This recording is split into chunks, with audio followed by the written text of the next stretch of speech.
Bismillahirrahmanirrahim. Assalamualaikum warahmatullahi wabarakatuh.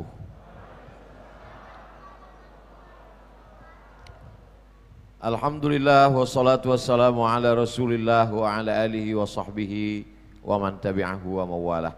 Yang saya hormati ketua beserta seluruh pengurus Masjid Darussalam Kota Wisata.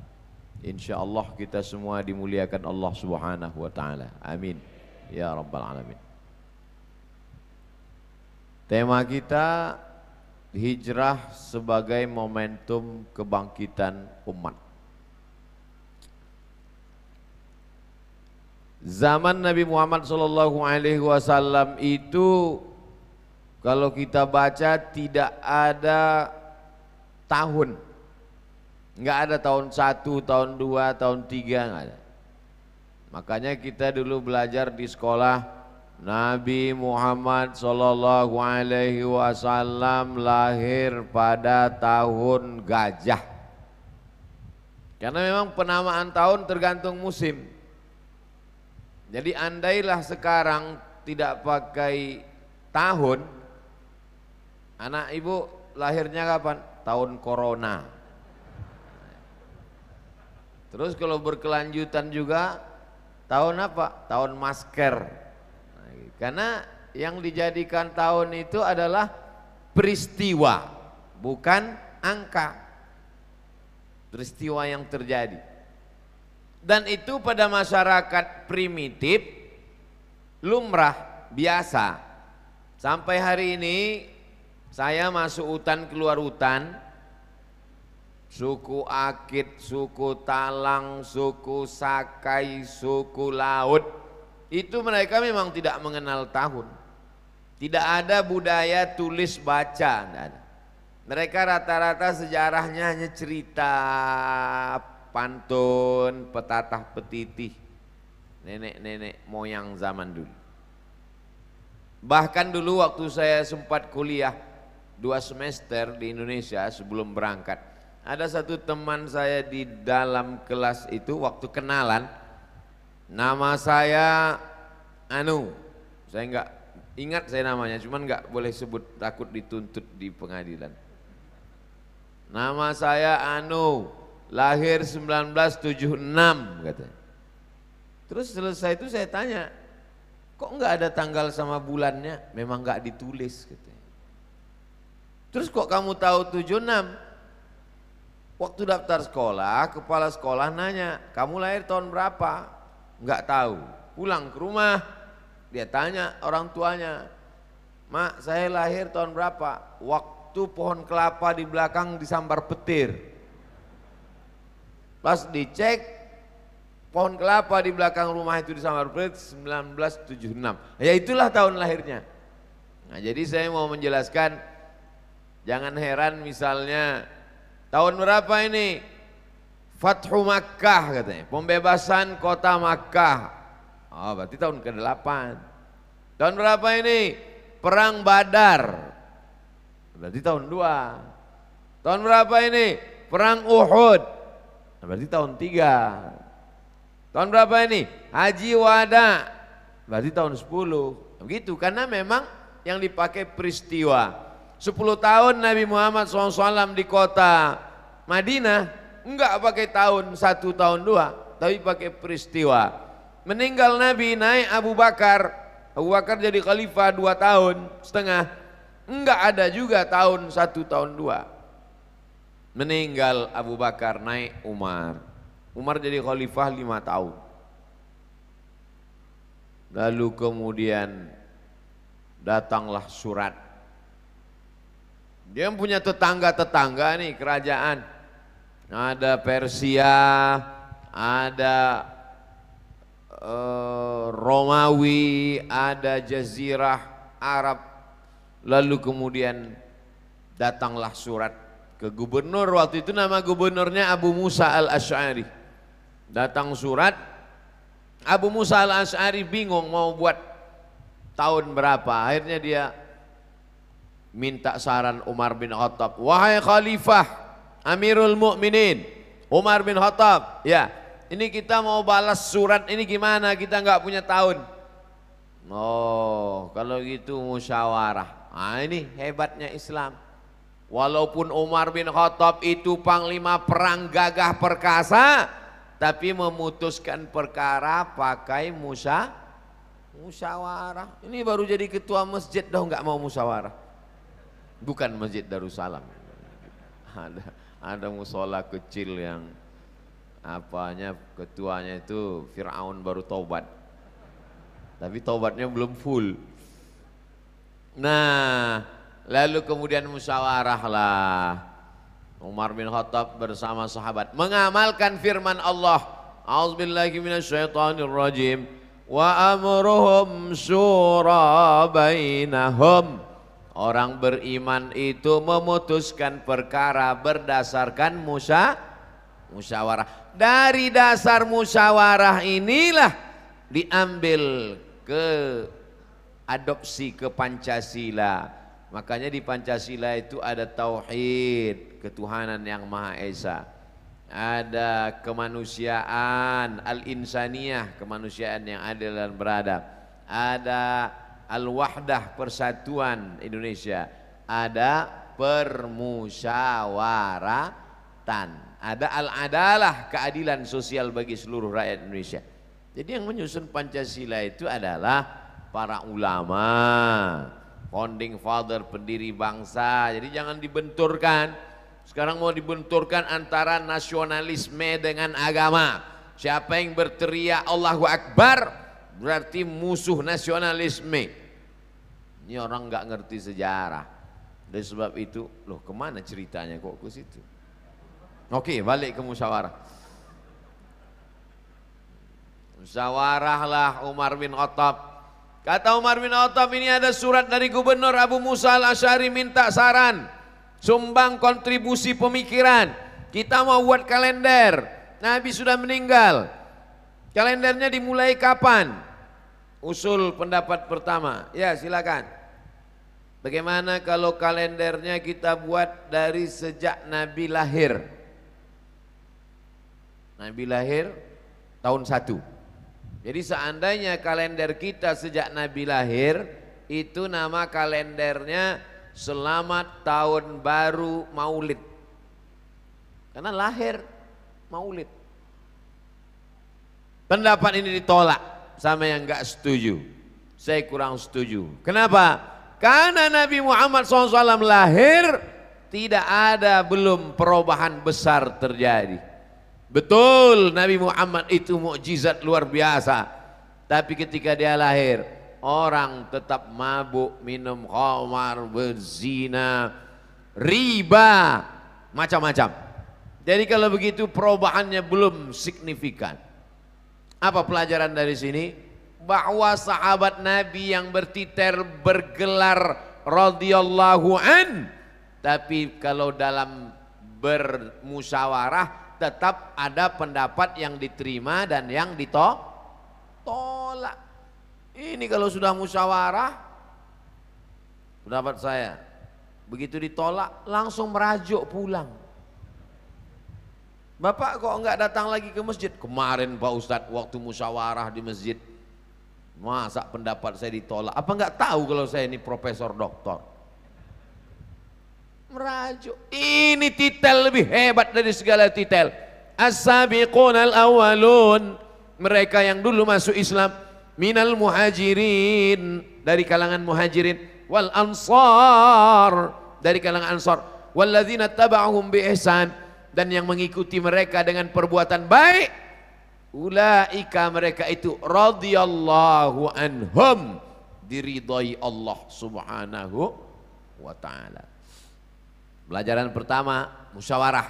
Pelajaran yang kedua, ditolak pendapatnya, enggak sakit hati, karena ini namanya musyawarah. Ada pendapat lain? Ada. Gimana kalau kalendernya dimulai tahun 1 sejak turunnya wahyu Al-Quran?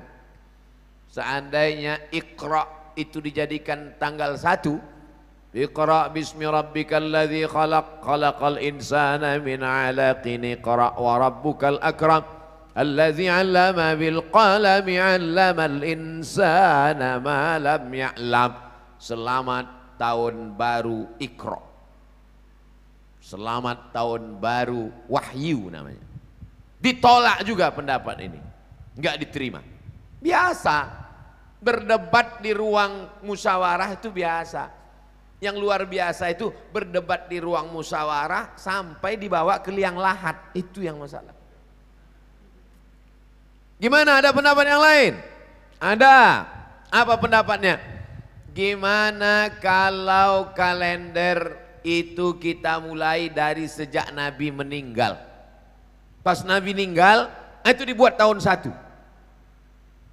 Enggak diterima juga. Kenapa? Karena kalau kalender dimulai pas Nabi meninggal, maka selamat tahun baru takziah. Jadi setiap nyambut tahun baru, sedih semua. Tahun baru takziah. Datanglah Sayyidina Ali. Datang ini dua pendapat. Ada yang mengatakan ini pendapat Sayyidina Ali, disetujui oleh Umar. Ada pendapat mengatakan ini pendapat Umar, tidak perlu dipermasalahkan. Apa kata Sayyidina Umar? Al-hijratu tufarriqu bainal haqqi wal batil. Hijrahlah yang memisahkan antara yang hak dengan yang batil. Lahir ditolak, turun wahyu ditolak, meninggal ditolak. Yang dipakai adalah hijrah, karena momentum hijrah seleksi keimanan.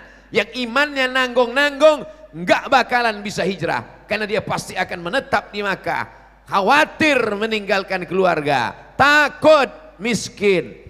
Maka pemisah hak dan batil adalah hijrah.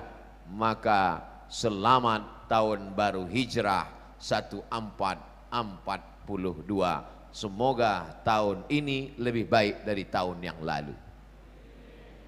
Potong, upload ke Instagram. Bapak Ibu yang dimuliakan Allah Subhanahu wa taala.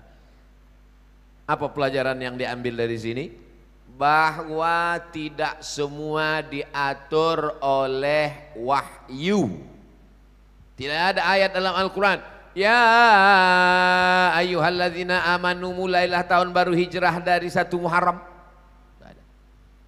Jadi ada perkara-perkara yang diserahkan kepada umat untuk bermusyawarah. Sekarang orang ini sedang latah, sedikit-dikit mana ayatnya, mana hadisnya. Memang betul itu Mas Bro. Tapi ini ada masalah yang diserahkan Allah kepada akal untuk memusyawarahkannya.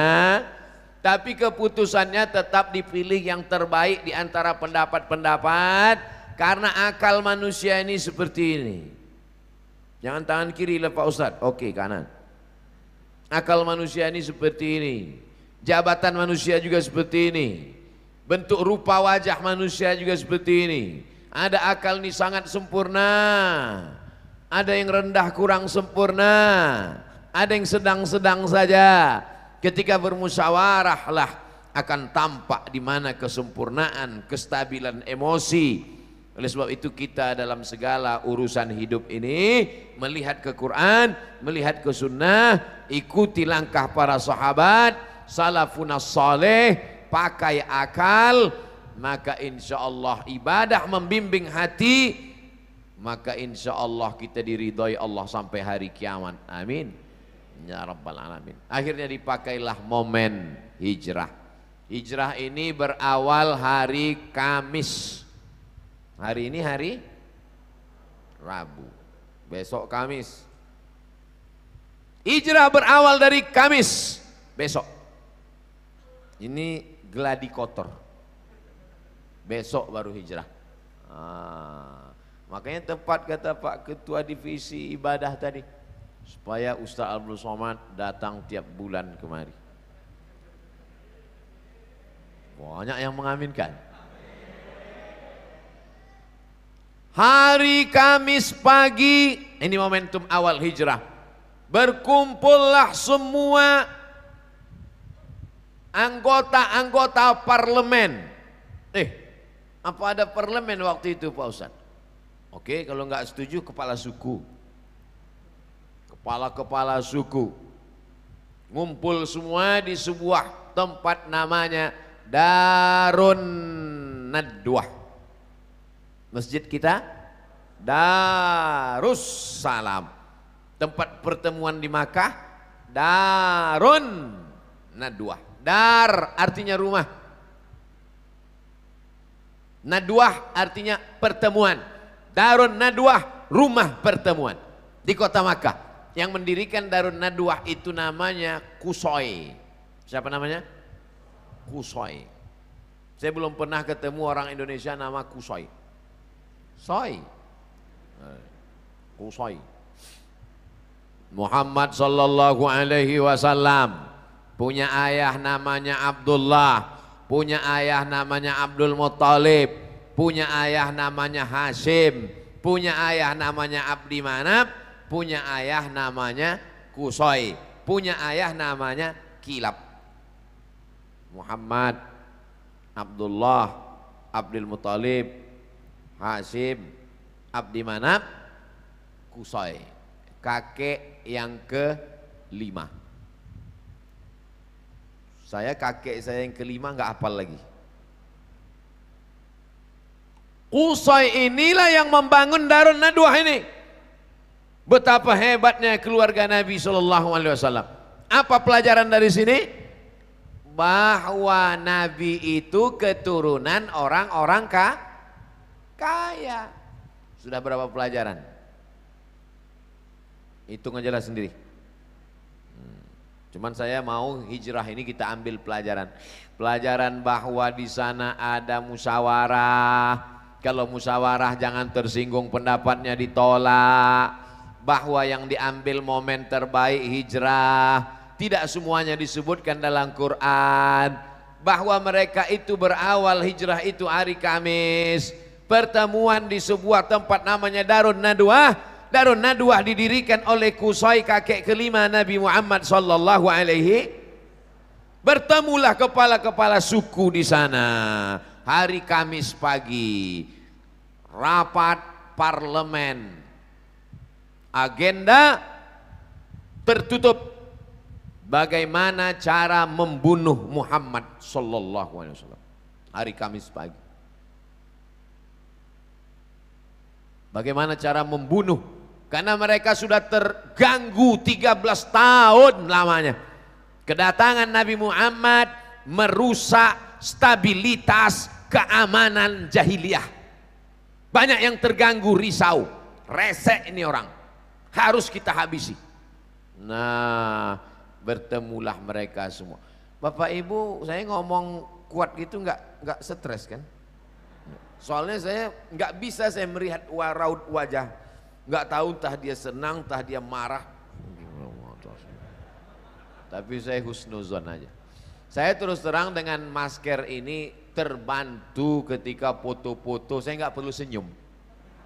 Kalau dulu saya, sekarang saya sebenarnya.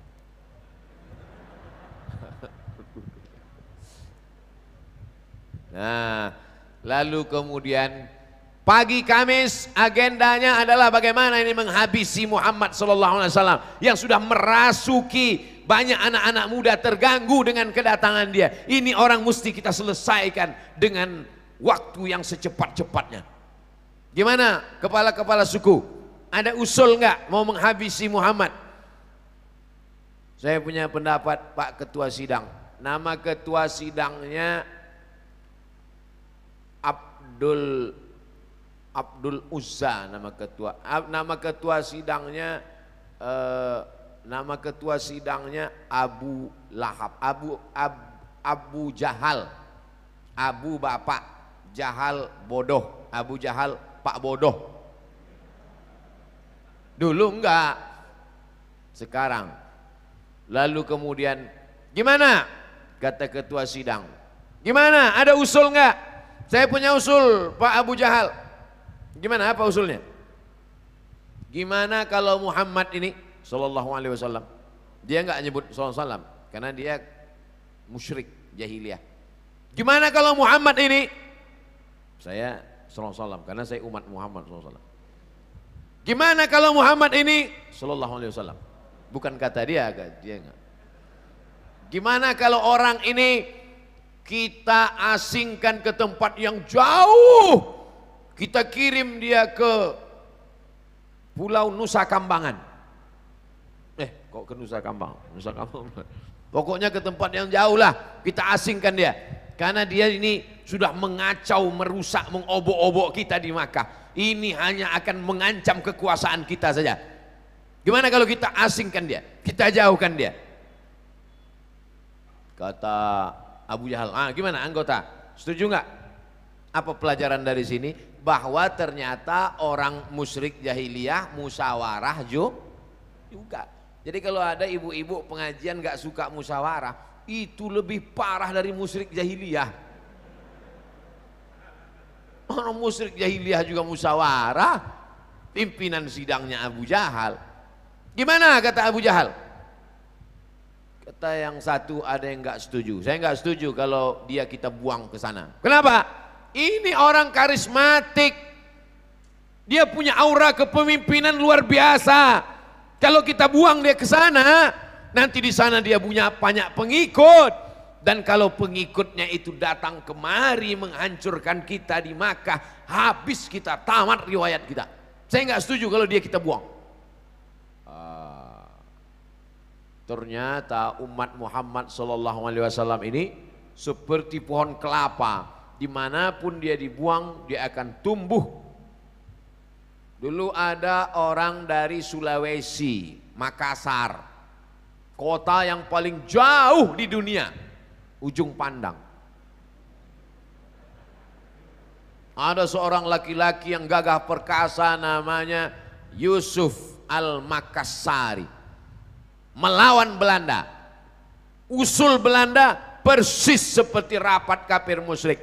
Yusuf kita buang saja, dibuang dia ke Sri Lanka. Sampai di Sri Lanka dia berdakwah, punya murid. Itulah ada komunitas muslim di Ceylon. Ternyata orang Islam ini dimanapun dia dibuang, dia tidak mati, dia tidak stres, dia tidak depresi, dia punya aura kepemimpinan. Akhirnya orang Inggris dan Belanda yang menjajah waktu itu, ini bahaya, kalau itu kita buang kemana? Dari Ceylon dibuang ke Cape Town, Afrika Selatan. Di Afrika Selatan dia buat komunitas, dan pada masa Presiden Nelson Mandela, tempat kampung itu diabadikan menjadi kampung komunitas Melayu Makassar, dan kemudian didirikanlah Masjid Indonesia di sana, dan pemerintah Afrika Selatan memberikan Nobel perdamaian, penghargaan pahlawan kepada Yusuf Al-Makassari. Bapak Ibu bangga tak jadi orang Indonesia? Kalau nggak bangga ya nggak apa-apa, saya nggak maksa kok. Saya bangga. Kenapa? Karena dia dibuang tidak stres, tidak bunuh diri, tidak terjun ke laut Afrika Selatan, tapi dia tetap mengembangkan dakwah. Sampai hari ini Muslim besar di Afrika Selatan, salah satu jasa dari Yusuf Makassar, Syekh Yusuf Al-Makassari, Tajul Khalwati namanya. Sedangkan umatnya yang jauh saja tidak bisa dibuang, apalagi sumber kemuliaan Muhammad SAW tak bisa dibuang. Akhirnya rapat dilanjutkan.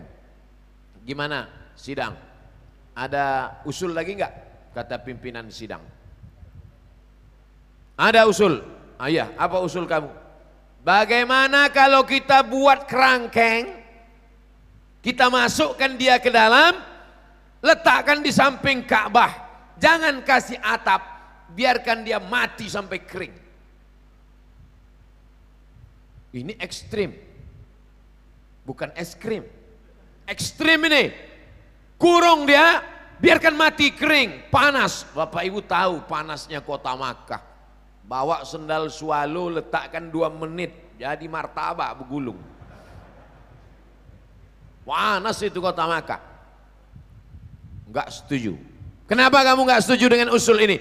Karena ini orang berwibawa, punya pengikut secara diam-diam keliling Makkah. Kalau mereka melihat pimpinannya di kerangkeng, tidak dikasih makan, maka mereka semua akan ngamuk, terjadi revolusi di kota Makkah, kita semua akan hancur. Wah, sidang mulai buntu. Gimana Pak pimpinan sidang? Kata pimpinan sidang, dua pendapat ini nampaknya semakin buntu, deadlock. Kalau gitu saya minum dulu, kata pimpinan sidang. Itu nggak ada tambahan dari saya.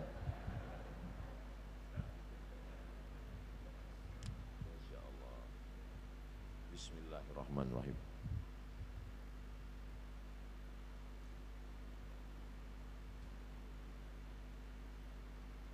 Minumlah air Darussalam. Dapatkan di Masjid Darussalam secepatnya. Udah, share.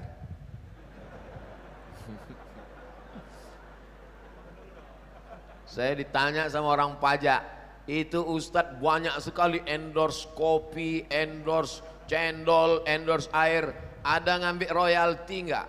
Demi Allah enggak ada royalti. Udah kekurangan duit orang ini.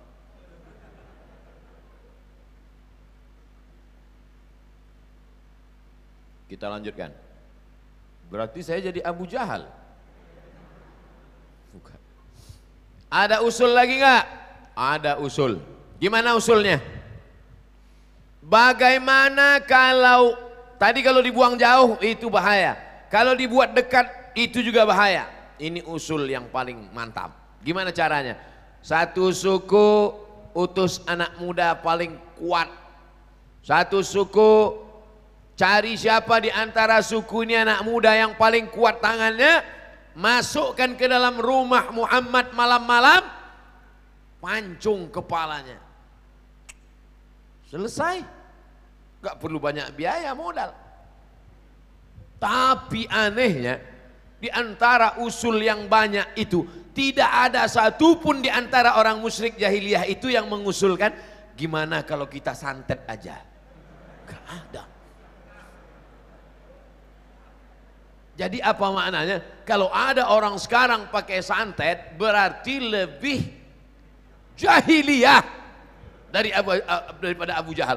Kalau ada orang sekarang nyantet karena benci santet, itu nanti di akhirat ketemu sama Abu Jahal. Kata Abu Jahal, aku aja nggak sejahiliyah ente. Kami memang di Makkah itu jahat, minum khamar, tapi untuk menghabisi dia nggak kami santet. Ente pakai santet, ayo kita celupkan dia ke dalam neraka. Sesama masuk neraka saling mencelupkan mereka dulu. Gimana usul yang ketiga ini? Satu anak muda dari kalian masuk mengendap-endap dalam rumahnya, pancung kepalanya tengah malam. Gimana? Setuju? Bahaya ini Bapak Abu Jahal. Apa bahayanya? Muhammad sallallahu alaihi wasallam bukan anak sembarangan. Muhammad anak Abdullah, Abdullah anak Abdul Muttalib, Abdul Muttalib anak Hashim, Hashim anak Abdi Manaf, Abdi Manaf anak Qusay, Qusay anak Kilab, keturunan Lu'ay Fihr, cucu cicit Adnan, keturunan Ismail, anak Ibrahim alaihissalam. Mengalir darah Ibrahim dalam darahnya. Kalau sampai ketahuan ada suku yang membunuhnya, terjadi perang suku, satu suku akan dihabisi. Bukan sembarangan. Kalian pikir Muhammad ini kaleng-kaleng? Akhirnya sidang waktu itu alot luar biasa. Gak berapa lama idenya datang dari Abu Jahal sendiri. Kata Abu Jahal, saya punya ide sendiri. Apa ide Abu Jahal? Kalau satu suku mengirim satu anak muda, ketahuan nanti satu suku di sana dihabisi. Jadi kalau gitu gimana? Satu suku ngirim anak muda, satu suku ngirim anak muda, satu suku ngirim anak muda, satu suku ngirim anak muda, satu suku ngirim anak muda, dan kemudian semua anak muda ini dikasih pedang. Malam-malam ramai-ramai masuk, semuanya ikut mencincang, dan kalau dia mati tidak ada satupun yang dituntut karena semuanya ikut. Inilah ide korupsi berjamaah dari Abu Jahal. Karena kalau cuma satu yang buat ditangkap, gimana kalau kita buat rame-rame? Siapa yang mau nangkap? Cerdas dia, cerdas. Tapi kenapa dipanggil Abu Jahal? Abu Jahal kan pak bodoh, padahal otaknya cerdas. Karena cerdasnya untuk yang jahat-jahat saja. Kalau untuk yang baik-baik dia tertidur. Ini masjid kita sudah nggak muat lagi. Jamaah kita ramai sampai 3.000 orang. Gimana jamaah cara menyelesaikan masalah ini? Nggak ada ide-idenya. Tapi kalau pas ditanya, gimana cara kita nyambut Agustusan? Keyboard tunggal. Nah itu Abu Jahal.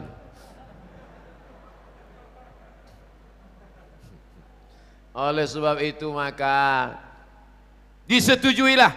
Gimana setuju? Semua suku setuju. Setuju semua suku. Akhirnya mengirimkan anak muda yang gagah, kekar, perkasa, tangan berotot, nanti malam siap mencincang. Dengan ini rapat pada hari Kamis menetapkan keputusan, setiap suku mengutus anak muda, sidang ditutup. Akhirnya mereka setelah tanda tangan amprah pulang. Pulang semua. Siang itu datanglah Nabi Muhammad sallallahu alaihi wasallam menemui Abu Bakar Siddiq. Nabi Muhammad menemui Abu Bakar. Assalamualaikum. Waalaikumsalam. Rasulullah, ya. Ada apa ya Rasulullah? Abu Bakar, nanti malam kita hijrah. Jadi hijrah itu hari Kamis malam, Jumat, besok malam. Nanti malam kita hijrah. Kenapa malam ini ya Rasulullah? Karena nanti malam anak-anak muda akan masuk ke rumahku dan akan memancung kepalaku. Sebelum mereka beraksi, kita jalan. Pertanyaannya, itu rapat Kamis pagi tadi kan tertutup. Tidak ada satupun wartawan online yang diizinkan masuk. Kenapa Nabi bisa tahu? Ternyata rapat itu disadap. Penyadapnya bukan detektor, bukan alat. Penyadapnya siapa? Jibril alaihissalam. Inilah dalil rapat-rapat boleh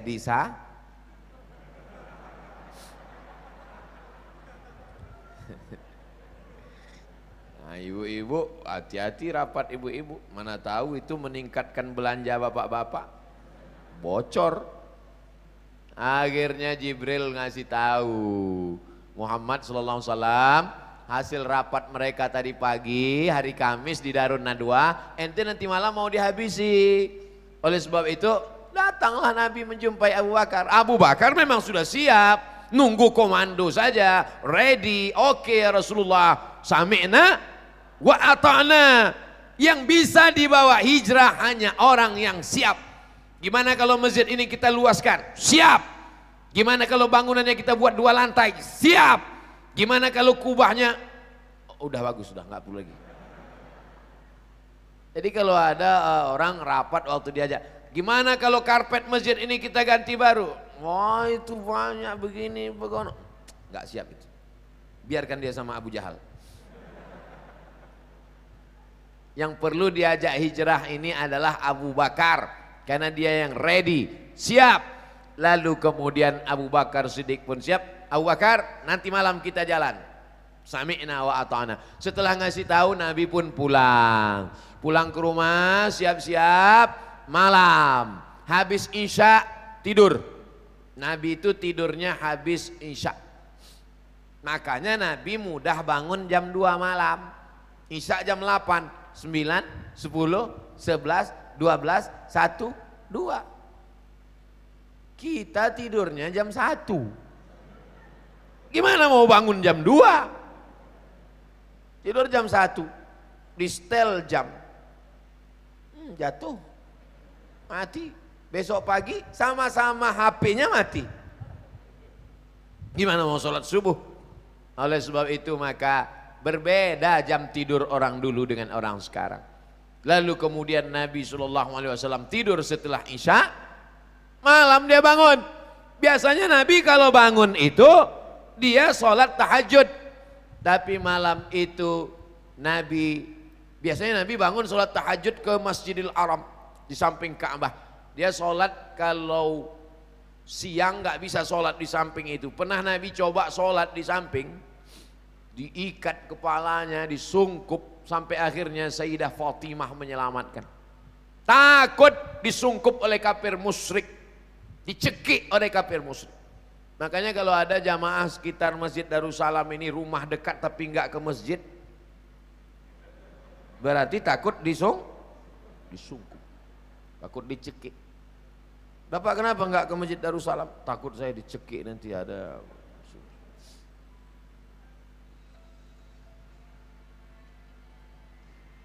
Mohon izin sebentar, lupa mematikan handphone.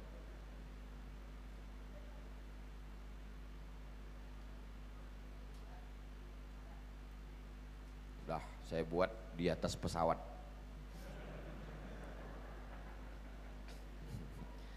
Lalu kemudian malam itu datanglah anak-anak muda mau menyusup masuk ke dalam. Ketika mereka sedang berada di depan pintu rumah Nabi Muhammad SAW, Nabi buka pintu. Itulah yang disebutkan, Bapak Ibu hafal semua ayatnya. Wa ja'alna min baini aydihim saddan wa min khalfihim saddan fa aghshaynahum fahum la yubsirun. Surat Yasin. Wa ja'alna min baini aydihim sadda, bagian depannya kami buat tembok. Wa min khalfihim sadda, bagian belakangnya tembok. Tembok depan, tembok belakang, siapa yang bisa ganggu? Fa aghshaynahum, kami tutup mata mereka. Fahum la yubsirun, mereka tidak bisa melihat. Mereka seperti patung di depan rumah Nabi terpukau. Nabi keluar, Nabi ambil pasir, Nabi lemparkan ke atas, jatuh pasir itu ke kepala mereka.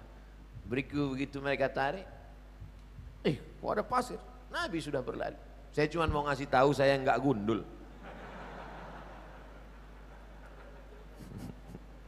Itu Ustaz Somad itu kemana-mana pakai peci kan karena dia gundul, enggak. Lalu kemudian Nabi berlalu. Pergi Nabi menuju rumah Abu Bakar Siddiq. Setelah Nabi berlalu, mereka tersadar seperti terpukau. Kenapa ada pasir? Masuk mereka ke dalam. Masuk mereka ke dalam, langsung menuju tempat tidur Nabi. Mau mereka cincang. Jangan dulu, kita buka dulu. Ternyata yang tidur di situ adalah Sayyidina Ali. Apa pelajaran dari sini? Kalau mau bunuh orang, pastikan dulu. Jangan asal bunuh aja. Sniper, pastikan dulu. Yakin nggak itu Abdul Somad? Yakin? Tembak.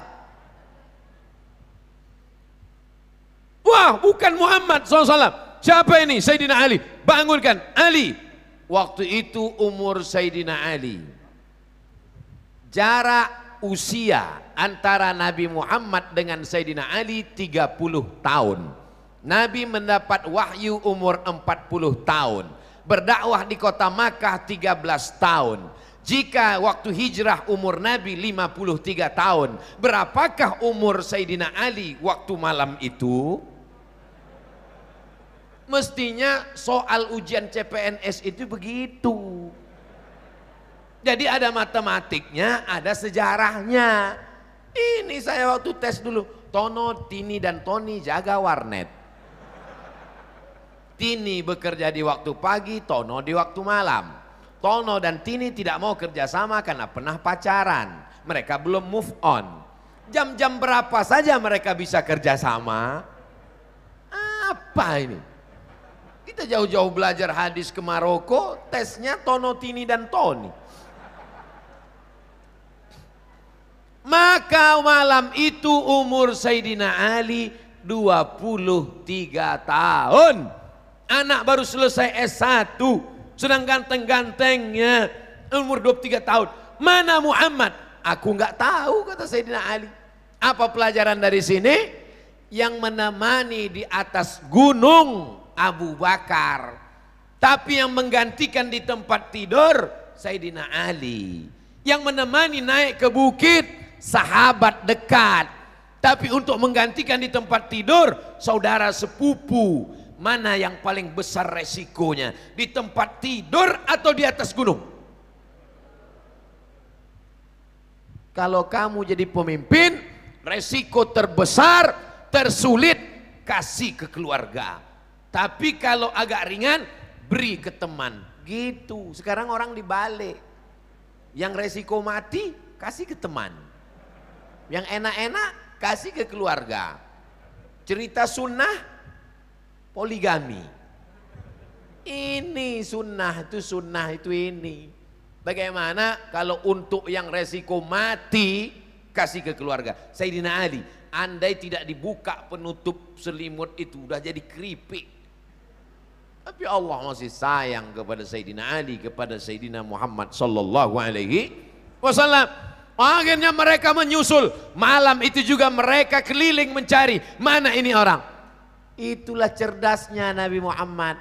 Siddiq, amanah, tabligh, cerdas, smart. Nabi tidak langsung pergi, karena kalau malam itu langsung pergi ke Madinah tertangkap. Transit dulu di atas Jabal Sur. Kalau menerima wahyu Jabal Nur. Bersembunyi sebelum hijrah Jabal Sur. Bersembunyi sebelum hijrah Jabal Sur. Menerima wahyu Jabal Nur. Ini banyak nih jamaah umrah pulang cerita. Kemarin kami naik ke tempat Nabi sembunyi Jabal Nur. Yang cerita nggak tahu, yang dengar lupa. Sama-sama ngangguk. Masih syukur nggak apa-apa.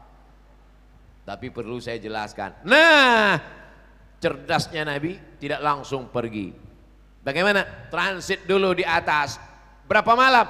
Malam Jumat, malam Sabtu, malam Ahad. Berapa lama Nabi transit di Jabal Sur? 3 malam. Apa pelajaran dari sini? Tentu pelajaran dari sini tergantung pekerjaannya masing-masing. Saya khawatir cerita ini didengar oleh maskapai penerbangan. Pesawat delay. Pelajaran dari hijrah, transitlah 3 hari gitu. Karena itu bahwa susun strategi di atas. Bapak Ibu nanti kalau umrah minta bawakan ke Jabal Sur. Naik ke atas, sampai ke atas mau masuk ke pintu gua. Gua itu adalah lobang di tengah batu. Ini ada batu, ada lobang, itu gua. Soalnya di Jakarta banyak sekali gua. Kan gua udah ngomong sama lu. Bukan gua itu yang ku maksud. Gua ini gelap, belum pernah dimasuki orang. Lalu kemudian Abu Bakar Siddiq menahan Nabi. Kata Abu Bakar, ya Rasulullah jangan masuk. Kenapa? Biar aku dulu yang masuk ke dalam. Mana tahu ada singa sedang menunggu mangsa. Mana tahu ada ular berbisa di dalam, ya Rasulullah. Biarkan aku masuk. Karena kalau engkau yang masuk engkau meninggal, wahyu tidak tersebar ke alam semesta. Kalau aku masuk, yang bersedih hanya anak istriku saja. Masuk Abu Bakar Siddiq ke dalam, dia yakinkan semua bersih, barulah masuk Sayyidina wa Maulana Muhammad sallallahu alaihi wasallam. Coba bayangkan kalau yang dengan Nabi malam itu bukan Abu Bakar, tapi Abdul Somad. Apa kata Abdul Somad? Ya Rasulullah, silakan masuk. Kan ada Jibril, Mikail, Israfil, Israel. Kalau aku saya pengawal. Satpol PP aja nggak ada. Jadi jangan cemburu kalau nama dia disebut Abu Bakrin Siddiq radhiyallahu an. Sekarang Ada orang yang mencaci maki Abu Bakar. Ada orang mencaci maki Abu Bakar? Ada. Dia katakan Abu Bakar merampas kekuasaan. Tiap habis sholat subuh dimaki Abu Bakar dengan Umar. Masjid Darussalam, kota wisata, mau membuktikan bahwa masjid ini bukan jamaah yang mencaci maki Abu Bakar. Maka ditulislah Abu Bakar di atas. Abu Bakar, Umar, Utsman, Ali. Itu untuk menunjukkan bahwa ini adalah masjid Ahlus Sunnah wal Jamaah. Oh, kata jamaah, saya sangka itu bacaannya Qul Huwallah.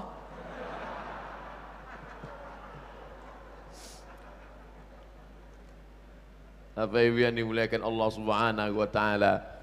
Lalu kemudian ada lobang di situ. Di dalam gua itu ada lobang, duduk Abu Bakar di atas lobang itu. Kakinya selonjoran ke depan. Datang Nabi Muhammad sallallahu alaihi wasallam meletakkan tengkuknya ke paha Abu Bakar. Abu Bakar meletakkan pundaknya ke dinding batu. Menduduki lubang yang ada di samping. Duduk. Tengah malam lelah habis naik ke atas. Tiba-tiba Nabi yang sedang tertidur di pangku ini terjaga karena menetes air dari atas tepat di pipi Nabi. Nabi terjaga. Air apa nih Abu Bakar? Gak mungkin embun. Di dalam gua batu, air apa ini? Kata Abu Bakar, air mataku ya Rasulullah. Kenapa engkau menangis? Binatang berbisa menyengat dari dalam lubang. Kakinya tidak dia gerakkan, bisa ditahannya kakinya. Tangannya tidak dia gerakkan, bisa dia tahan. Satu yang tak bisa dia tahan, air matanya saking sakitnya. Sampaikah pengorbanan kita untuk Muhammad SAW seperti itu? Sanggupkah kita berkorban nyawa? Enggak. Oleh sebab itu pengorbanan kita ini belum ada apa-apanya. Belum ada apa-apanya Bapak Ibu yang dimuliakan Allah Subhanahu wa taala. Ini baru nahan kencing aja udah pucat. Bagaimana dia menahan sakitnya itu? Siapa yang pernah disengat kalajengking? Siapa yang pernah digigit kelabang? Siapa yang pernah digigit ular piton? Maka merasakan sakitnya ketika bisa itu masuk ke dalam darah, menyatu, menyembur, dia akan menyerang jantung. Sakitnya luar biasa. Saya pernah digigit kelabang di kaki, sakitnya luar biasa. Itulah yang dirasa. Bagi yang ingin merasakan perasaan Abu Bakar pulang dari sini, beli satu skorpion, gigitkan, baru lo kau rasakan. Jadi kalau nanya, kenapa mas hijrah?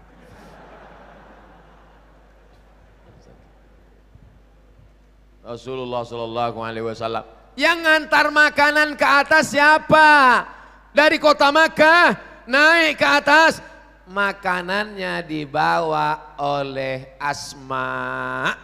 Kira-kira kalau Asma laki-laki apa perempuan?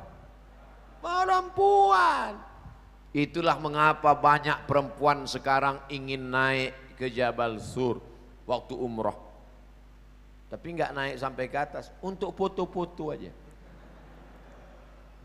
Alhamdulillah guys, sudah sampai di Jabal Sur.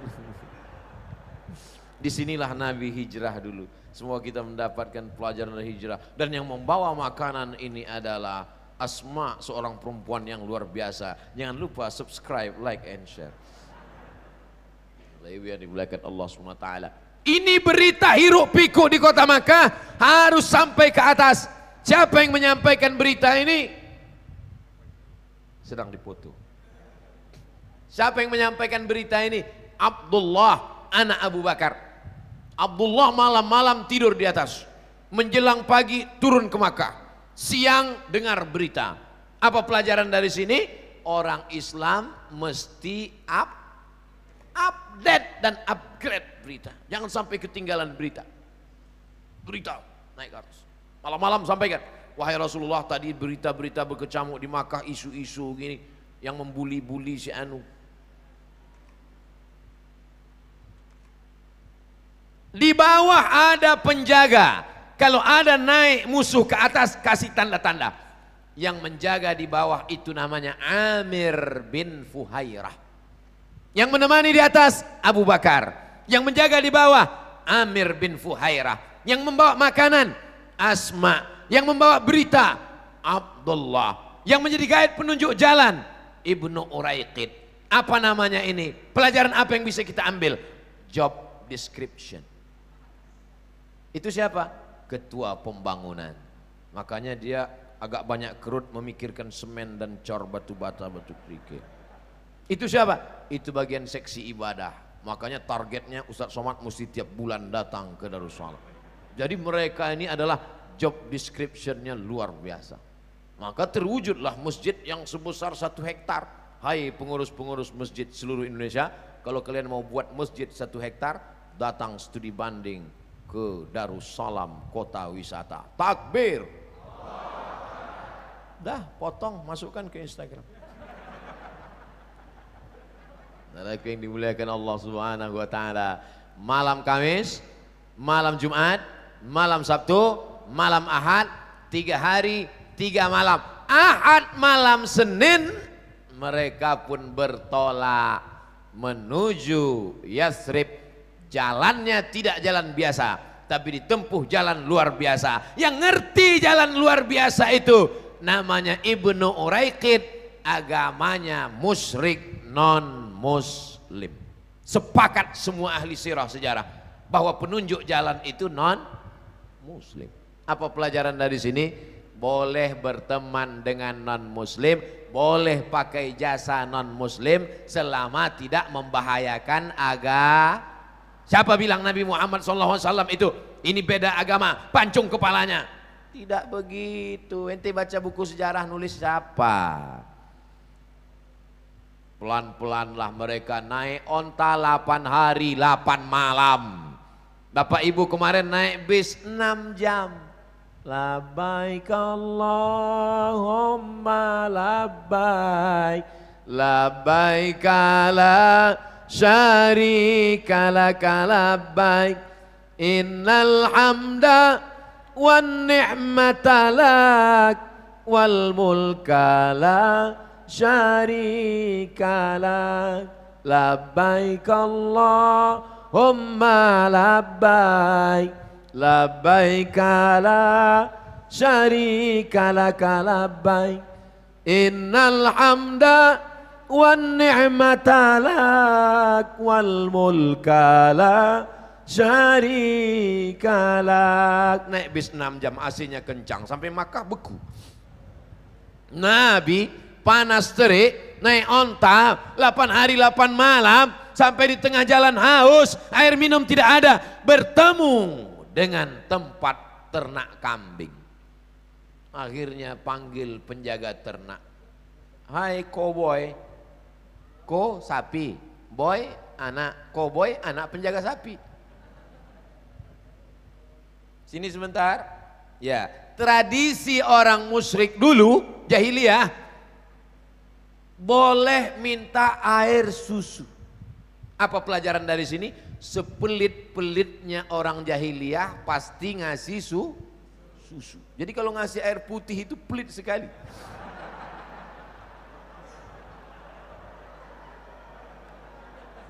Ustadz penceramah tidak boleh dikasih air gula. Karena kalau dikasih air gula, lehernya panas. Pita suara dikasih gula cepat rusak. Makanya banyak ustadz belum tua suara udah hilang. Apa kabar? Tidak boleh kasih air gula. Artinya apa? Pengurus masjid Darussalam ngerti itu. Maka dikasih air putih.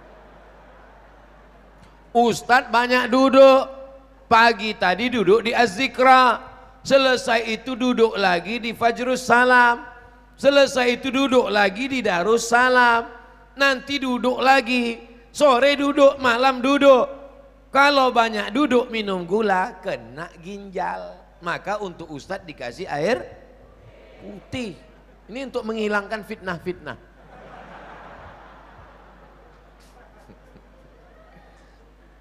Air putihnya mereknya apa? Darussalam. Udah 2 kali endorse nggak laku juga. Nah, lalu kemudian, hei anak kecil, ada nggak air susu? Panas terik, kering kerontang. Itu menunjukkan hijrah Nabi itu musim panas. Karena waktu itu kering kerontang, kambing kurus-kurus. Tapi kalau mau juga, ini ada satu kambing kurus. Terserahlah, kalau ada air susunya ambil. Didoakan Nabi. Diperah oleh Abu Bakar Siddiq, dimasukkan ke dalam. Setelah itu Abu Bakar membersihkan bagian bawah gelasnya. Takut dia ada pasir jatuh ke pangkuan Nabi. Dibersihkannya. Setelah dibersih baru diberikannya ke Nabi. Diminumlah oleh Nabi Muhammad SAW air susu tadi. Bismillah. Waktu Nabi meminum itu, Nabi Abu Bakar melihat. Apa kata Abu Bakar? Fasyariban nabiyyu hatta irtawaitu. Nabi minum air itu sampai hausku hilang. Apakah Bapak Ibu melihat Nabi minum haus hilang? Kita tes. Saya misalnya jalan sama Pak Ketua Masjid Darussalam. Pas jalan, lalu kemudian saya tuangkan air. Saya tuangkan, habis itu Pak Ketua silakan minum. Lalu Pak Ketua pun minum. Lalu apa kata saya? Melihat Pak Ketua minum, hausku makin menjadi-jadi. Karena iman kita belum sampai pada level senang melihat orang senang. Kita justru stres melihat orang senang. Melihat rumah orang besar, tuyulnya berapa ya? Melihat mobil orang bagus, paling-paling korupsi. Jadi kita tidak akan bahagia selama kita belum bisa merasakan kebahagiaan orang lain. Abu Bakar sudah sampai ke tingkat itu. Hilang hausnya melihat Rasulullah SAW minum. Mereka lanjutkan lagi perjalanan. Lanjut perjalanan. Tiba-tiba dari kejauhan nampak debu naik ke atas. Kalau debu gurun pasir naik ke atas, itu berarti ada orang mengejar dari belakang dengan kuda yang sangat kencang. Naik kuda. Wah, anak-anak muda yang biasa naik kuda tahu itu bagaimana rasanya. Ustadz Somad kan kami lihat naik kuda, foto aja. Kuda kencang. Tiba-tiba begitu sudah mendekat, Nabi naik onta. Sudah mendekat ke Nabi, ujung kaki kuda itu terperosok ke dalam pasir, jatuh, bergelinding, jatuh dia. Seumur hidup dia tidak pernah jatuh dari kuda, karena dia adalah pembunuh bayaran. Namanya Suraqah bin Malik. Jatuh dia. Lalu kemudian dia pun berderak. Apa kata dia kepada Muhammad SAW? Aku belum pernah jatuh seumur hidup Muhammad, naik kuda. Kita naik odong-odong aja jatuh. Belum pernah aku jatuh, sekali inilah aku jatuh. Maka aku yakin bahwa kau bukan manusia biasa. Apa yang ingin kau minta dariku? Apa kata Nabi Muhammad SAW? Nabi tak minta banyak, sembunyikan berita tentang kami, pulanglah engkau lagi ke Makkah. Pulang dia ke Makkah membawa iman. Padahal tadi dari rumah membawa kekafiran, niatnya mau membunuh Nabi, memancung kepala Nabi, mau membawa kepala Nabi. Karena sudah dijanjikan 100 ekor onta. Satu onta 70 juta kali 100 ekor onta, kalikan sendiri. Nih harga kepalanya. Dari rumah mau membunuh Nabi, mau dapat duit haram, membawa kekafiran. Hidayah datang dan pulang membawa iman. Apa pelajaran dari sini? Berapa banyak orang dari rumah membawa hidayah, bismillahi tawakkaltu 'alallah la haula wala quwata illa billah, tapi pulang bawa duit haram. Nanti di akhirat ketemu sama Suraqah. Suraqah senyum. Syukur kalau Surakoh pakai masker. Kalau enggak, ente dulu kan yang pulang keluar dari rumah baca doa bismillah, sampai di tempat kerja ngambil duit haram kan. Aku keluar dari rumah menyebut nama setan dan niatku mau memancung kepala Muhammad SAW, tapi aku tinggalkan 100 ekor onta karena aku melihat kebenaran.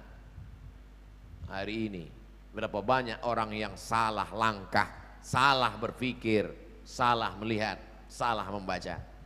Saya mulai ceramah jam 9.30, sekarang sudah jam 10.30, 60 menit kebersamaan kita. Kita lanjutkan cerita hijrah.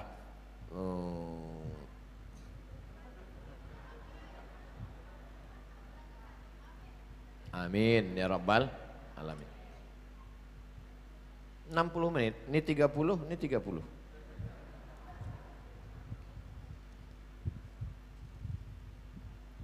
Saya punya orang tua, tapi sering bertengkar dengan menantu.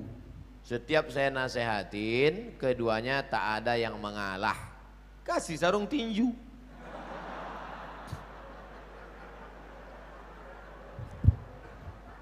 Bagaimana caranya supaya orang tua saya dan menantunya itu bisa akur kembali tanpa menyakiti keduanya, Pak Ustadz? Arisan keluarga, undang Ustadz. Ustadz yang lembut. Jangan Ustadz yang keras kasar macam saya yang lembut.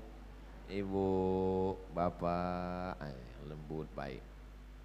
Nah, kasih tahu dia tentang bahayanya ini segala macam. Nanti dia yang ceramah.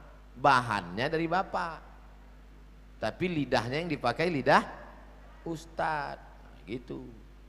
Kalau saya nggak bisa, karena saya pernah dipakai gitu sama ketua masjid. Bahannya dari ketua masjid, pakai lidah saya. Siapa yang meminta sedekahnya kembali, maka dia seperti anjing yang menjilat muntahnya. Karena masukan dari ketua masjid, ini ada sedekah yang diminta kembali. Jadi saya sampaikan begitu. Setelah selesai acara, mohon maaf Pak Ustadz, yang disindir nggak datang gitu. Jadi sejak itu saya nggak mau. Nyindir-nyindir itu nggak mau, kalau ada to the point, mana orangnya, nah, gitu. Ya, tapi kalau untuk ini nggak bisa. Jadi adik-adikku sekalian, walaupun udah ngaji, nggak bisa menceramahi dia, karena orang tua itu tidak pernah melihat kita ini besar. Ibu melihat anak ibu, walaupun udah kuliah, dia tetaplah anak kecil yang umur 2 tahun belajar berjalan.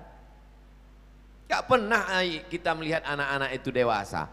Makanya kalau ada anak yang ngomong, saya ini udah dewasa mama. Enggak, kamu anakku. Enggak pernah dewasa dia. Maka pakai lidah Ustadz tadi, masalah warisan. Jadi jangan lagi acara arisan keluarga itu cekakak cekiki, foto enggak tentu arah. Kita udah selesai dengan itu. Tapi fotonya tetap, silaturahimnya tetap, tapi diisi dengan apa target yang mau dicapai dari silaturahim itu. Sehingga bergizilah ceramah-ceramah, arisan-arisan keluarga, pertemuan bulanan, anak-anak menantu, pertemuan bulanan bulan September tentang harta warisan. Ramai yang datang. Pertemuan arisan bulan Oktober tentang ini. Masukkan pesan ini. Nah, insya Allah. Setelah itu jangan lupa doa. Nanti Pak Ustadz, Pak Kiai Habib mendoakan. Habib tolong bacakan air ini. Dibacakannya air, masuklah doa itu ke dalam air, berubah molekul-molekul air itu menjadi cahaya. Lalu diminum oleh mereka, masuk ke dalam darahnya, masuk ke dalam jantungnya. Jantungnya yang tadi terbakar, dingin, sejuk. Dari jantung naik ke otak, otaknya yang dari tadi tegang, tenang. Berapa banyak orang yang nggak mati-mati sakaratul maut, pas dikasih air mati langsung. Ketenangan. Nah, jadi yang meneliti itu malah orang Jepang, bukan orang Arab, bukan orang Islam. Diteliti mereka air yang dibacakan doa, dipanggil tokoh-tokoh agama. air yang paling bening, paling bercahaya yang dibacakan oleh ulama dari kalangan umat Islam. Allahu Akbar. Mulukul cahaya. Oleh sebab itu doa. Ada enggak ini Pak Ustadz dalilnya zaman Nabi dibacakan air? Ada. Sahabat Nabi datang lapor, ya Rasulullah, ya aku dapat kambing 30 ekor, halal apa enggak ini kambingnya? Kok bisa dapat kambing dari mana? Di kampung itu ada orang gila, minta doa. Lalu ku baca Al-Fatihah, menahan air liur banyak-banyak. Setelah itu ku ludah gitu dia. Sehat. Dikasih kambing. Kambingnya halal apa enggak? Itulah dalil ruqyah. Ruqyah membacakan ayat-ayat ke air atau langsung ke telinga. Mana tahu dia dirasuki jin dan setan. Itu ada darah di jantung itu. Di dalam jantung itu, ibu bapak nanti kalau motong ayam, coba belah jantung ayam itu ada darah menggumpal di dalam. Darah yang menggumpal di dalam itulah yang dinaikkan oleh setan. Dinaikkan oleh setan, kalau dia mendidih ke atas namanya marah. Kalau dia tidak meledak ke atas, tertahan ke dalam, namanya sedih. Misalnya kita lagi berdiri, tiba-tiba kaki kita diinjak sama orang, kita marah, mendidih darah itu marah. Tapi pas mau membalas, rupanya dia tentara. Kita kan nggak berani kan? Dia turun menjadi sedih, tertahan ke dalam. Marah dan sedih akan hilang kalau berubah menjadi maaf. Islam tidak mengajarkan kita larut dalam kemarahan, tidak pula larut dalam kesedihan, tapi dia hilang dengan maaf. Nah, itu dengan doa-doa itulah orang menjadi maaf.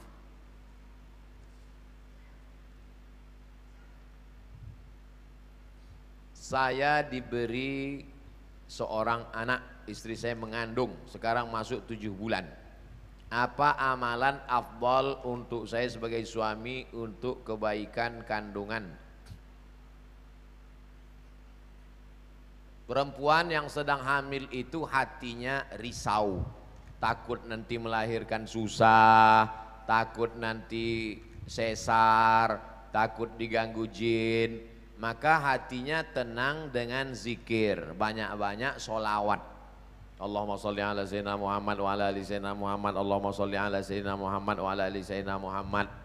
Makanya Pak Kiai selalu nyuruh, gimana nih Pak Kiai istri saya hamil? Baca surat Yusuf supaya hatinya tenang. Padahal tujuan Pak Kiai baca surat Yusuf supaya hatinya tenang dan anaknya soleh, tidak mau berzina seperti Nabi Yusuf.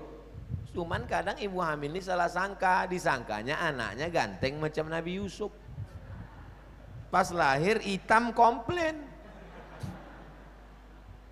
Pak Kiai iki anake ireng piye iki? Pak Kiai orangnya sabar enggak marah. Bojone ndi? Pas dia bojo, iki ya podo.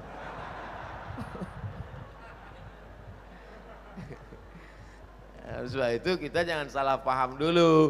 Jadi kalau ada ustadz nyuruh baca sholawat, baca ayat kursi, sesungguhnya itu supaya emosional si ibu tenang. Kalau ibunya tenang, anaknya juga ikut tenang. Salatullah salamullah ala taha rasulillah. Salatullah salamullah ala yasin habibillah. Tawassalna bi bismillah wa bil hadi rasulillah wa kulli mujahidin lillah bi ahlil badri ya Allah. Ibunya tenang, anaknya tenang, suaminya tenang, maka mudah melahirkan. Kalau otot-ototnya kaku, dia stres, dia takut, itu susah melahirkan. Tenang, mudah. Hashim lahir. Mudah-mudahan ibu diberikan kemudahan, amin. Sekaligus Ustadz beri usulan nama. anaknya laki-laki. Oh, anaknya laki-laki, kasih namanya Hawari. Hawari artinya penolongku. Mudah-mudahan anak ini menjadi penolongmu nanti di akhirat, mendapat syafaat karena anak ini menjadi penghafal Quran. Hawari. Boleh ditambah belakangnya, depannya, terserahlah. Namanya, saya kasih Septi Hawari Pak Ustadz.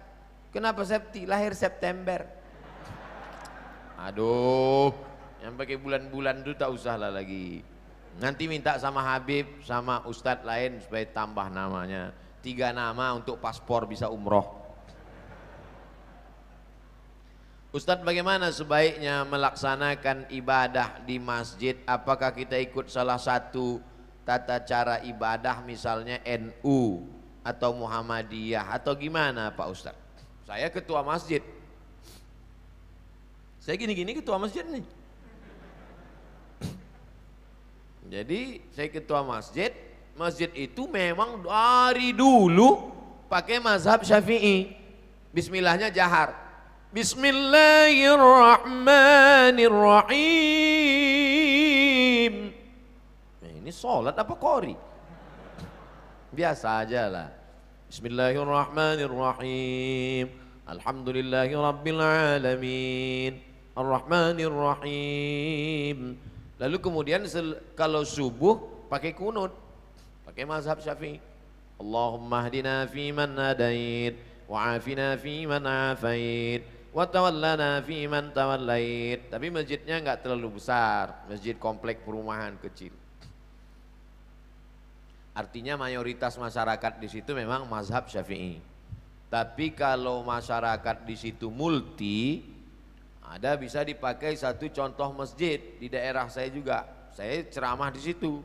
Lalu saya dengar, saya kasih tahu sama makmum, Ustadz itu imam sir, itu imam jahar. Maksudnya kalau dia imam itu bismillahnya jahar. Bismillahirrahmanirrahim. Tapi kalau itu yang imam sir, bismillahirrahmanirrahim. Nah, jadi semua terayomi. Selama masih ahlus sunnah wal jamaah. Nah, jadi saya tak paham komunitas masyarakat di Darussalam, tapi kalau masjid saya pakai mazhab Syafi'i. Terus kalau selesai sholat zikir jahar sama sir, ya mazhab yang jahar itu mazhab Hambali. Karena menurut Imam Ahmad bin Hambal, kalau dalam mazhab Syafi'i selama makmumnya belum tahu dikasih tahu. Cara ngasih tahu makmum gimana? Dijaharkan. Astaghfirullahaladzim, astaghfirullahaladzim, astaghfirullahaladzim. La ilaha illallah la syarikalah. Makanya kalau kita sholat di masjid, imamnya misalnya kuat, berarti dia ngasih tahu makmum. Kalau imamnya enggak kuat, berarti makmumnya udah tahu. Gak usah dipermasalahkan. Dia menjadi masalah karena dipermasalahkan, disitulah letak masalahnya. Jangan masalahkan yang tak perlu dipermasalahkan. Yang penting masih sholat. Nah, itu. Jadi kalau menganggap musyawarah lah bersama masyarakat, bersama jamaah. Ustadz, dulu saya belajar Islam berdasarkan adat di lingkungan. Karena tidak ada ilmu, sedikit demi sedikit hijrah menurut sunnah Nabi. Belajar bagaimana ketika ketidaktahuan ilmu dahulu, Allah semoga Innallaha tajawaza an ummati, Allah mengampunkan umatku manasya wa akhta'a. Allah mengampunkan umatku 3, lupa, salah, terpaksa. Dipaksa sama penjajah, kau mesti murtad. Zaman Nabi ada tuh yang dipaksa, namanya Ammar bin Yasir. Sampai keluar dari mulutnya kalimat kafir. Dilaporkan ke Nabi, ya Rasulullah, itu Ammar itu sudah keluar kalimat kafir dari mulutnya. Turun ayat, illa man ukriha wa qalbuhu mutmainnun bil iman. Ada orang yang dipaksa tapi hatinya tetap beriman. Sahabat Nabi yang dibela oleh Al-Quran langsung turun ayat membela dia, diantaranya Ammar bin Yasir. Supaya tak putus silaturahim, bolehkah saya masih hadir dalam acara pengajian 7 bulanan, 4 bulanan dan selamatan? Orang hamil istrinya, hamil itu nikmat atau enggak nikmat? Tengok dulu udah nikah apa belum.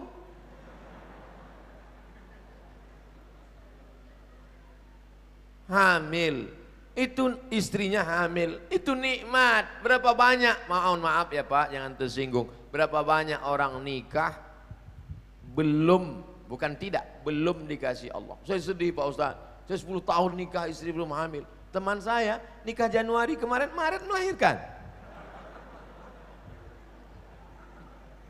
Wa amma bi ni'mati rabbika fahaddits. Nikmat Allah syukuri. Bagaimana cara mensyukurinya? La in syakartum la azidannakum. Syukur, undang kenduri. Kalau kami di Riau namanya kenduri.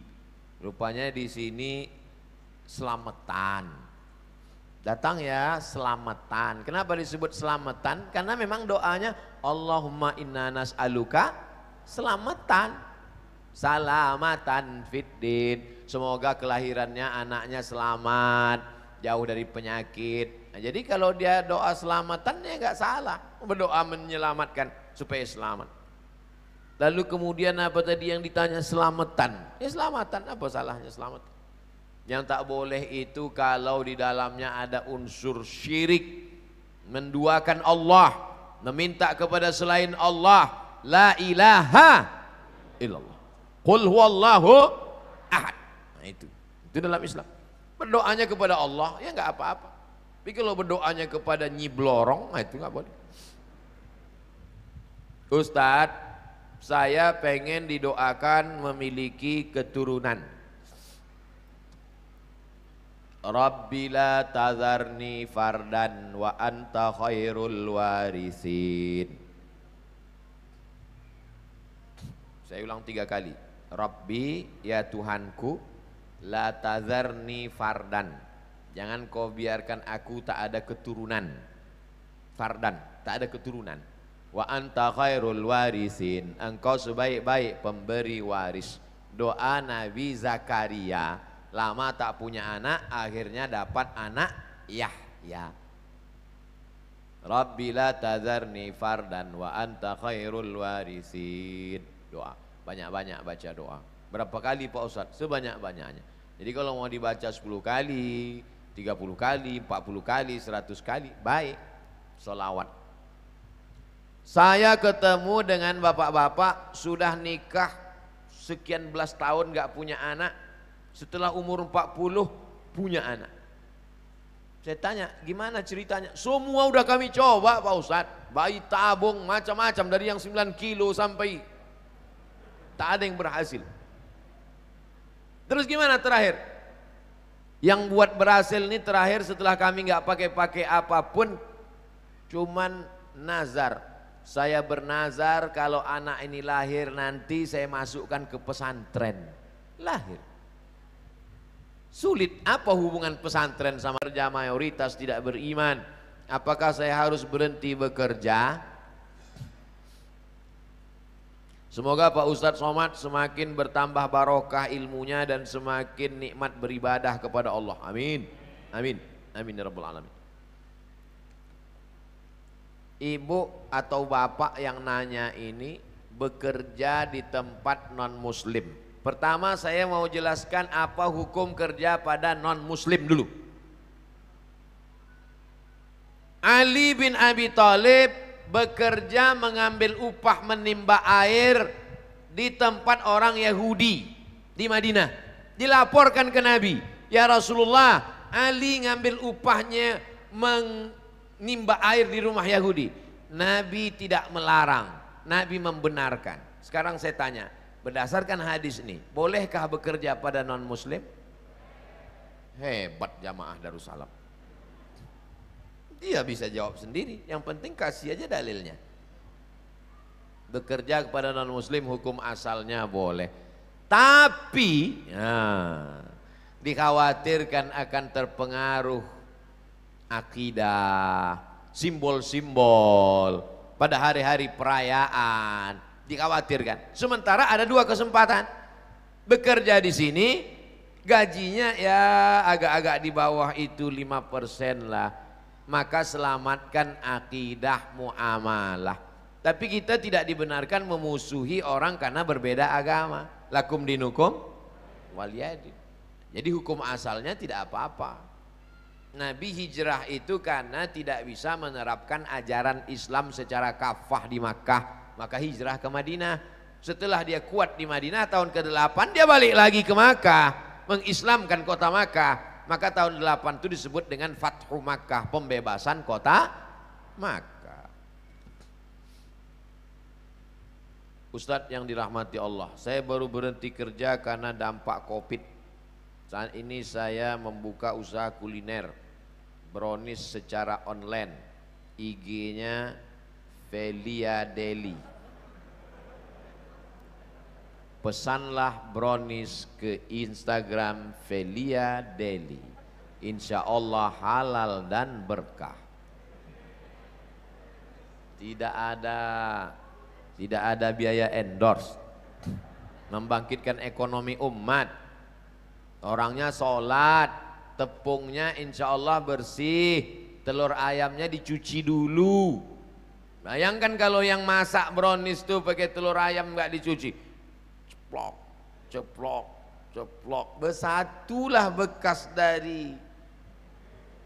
Nah, tapi kalau dia sholat pasti dicuci karena kulit telur ayam keluar dari tempat najis. Ini makanan mesti halal. Dia sambil ngaduknya pakai sholawat, pakai bismillah, halal dan berkah. Dapatkan segera Velia Deli. Dah potong, share. 1. Mohon doa dari Ustadz agar usaha kami mendapatkan berkah.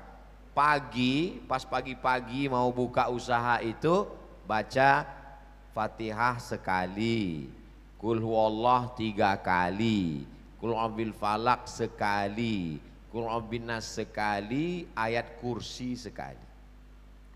Fatihah sekali, Qul huwallah 3 kali, Qul a'udzu falak sekali, Qul a'udzu nas sekali, ayat kursi sekali. Untuk membuka rezeki dan menjauhkan dari sihir-sihir, santet dan gangguan setan. Mana tahu ada orang benci, disiramkannya air mandi orang mati di situ. Di toko itu kalau dia buka atau di depan rumah disiramkan air mandi orang mati, sehingga semua orang yang lewat di situ mengucapkan assalamualaikum ya ahlal kubur. Atau laki-laki minang perempuan ditolak, adik mau jadi istri abang, najis, tuih.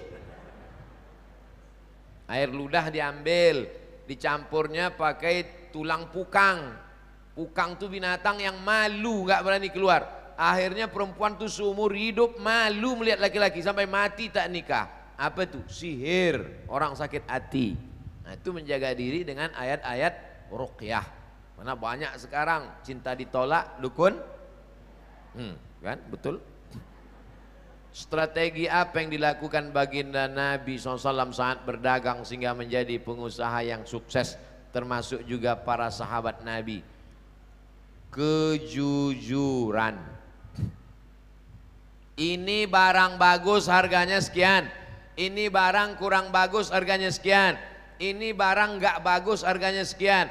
Dulu kalau ada ustadz ceramah gini diketawain orang, kalau disebutkan harganya gak bagus gini mana orang mau beli. Sekarang yang supermarket, yang tukang jual buah yang pakai sistem inilah yang paling laris.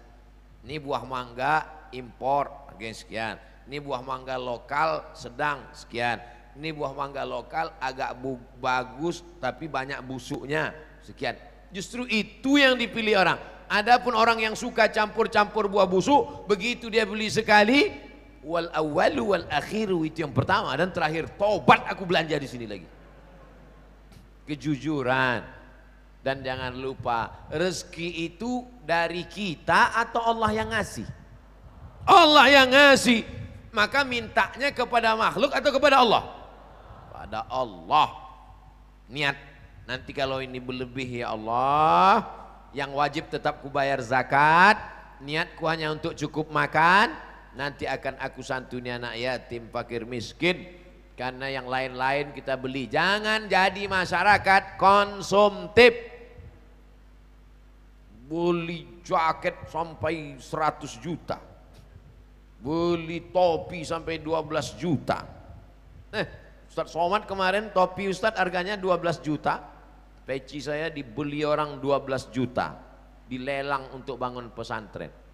Peci 12 juta, topi UAS 5 juta. Saya pakai jaket batik tulisan UAS 270 juta.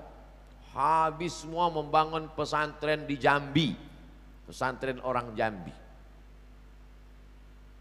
Habis itu saya bisik ke panitia, jangan sampai dibelinya pula celana saya ini. Takut saya pulang tak bercelana. Hebat masyarakat ini bersedekahnya sekarang. Mudah-mudahan Bapak Ibu usahanya lancar. Mohon izin Ustadz, bagaimana saya dapat memberikan saya tak usah oleh-oleh, saya makan tak banyak, saya minum tak banyak, makan tak banyak, tidur banyak. Di jalan tadi tidur sudah. Jadi kalau ada niat oleh-oleh untuk saya, udah saya terima. Bukan saya tolak, udah saya terima, jual lagi, buat di situ brownies Ustadz Somad, lelang. Lelang, duitnya ambillah untuk anak yatim, fakir, miskin dan lain. Habis 90 menit standar, 60 menit ceramah, tanya jawab 30 menit. Kita tutup dengan baca doa. Astaghfirullahalazim.